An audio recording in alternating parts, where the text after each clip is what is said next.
You're so much on the road. What does home mean for you?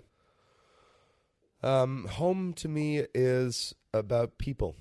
Home is less about place. It's more about a feeling of community. It's more about a sense of united purpose, united identity, acceptance. For me, what's important about home is feeling like you can truly be yourself and exist with people without wearing a mask. That's what home is for me. So you can also be at home on the road.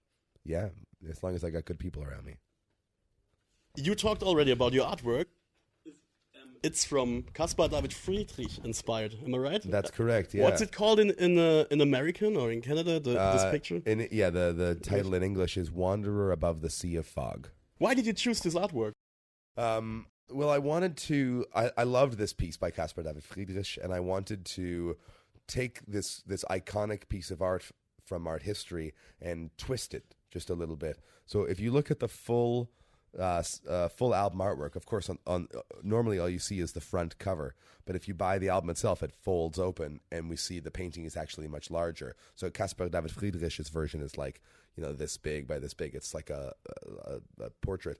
And my version is a large landscape, and in my version over here, in this portion of the painting, I had the artist who repainted it for me. She painted some smokestacks, and they're sort of pouring some smoke into the area.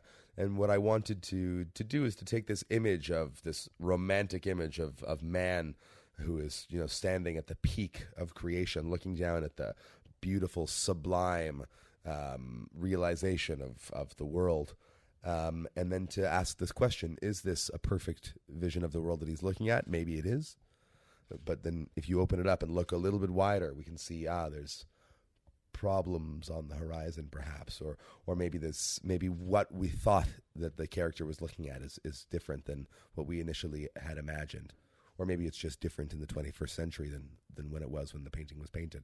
So I was just interested in having that conversation, and I think this dichotomy between decadence and collapse and pollution and modernity in all of its beautiful and ugly forms, brought together with a pure, much more romantic, perhaps more naive conception. It's very beautiful, man. It's very nice. Thanks. Are you a romantic type? In many ways, yes. In many ways, no.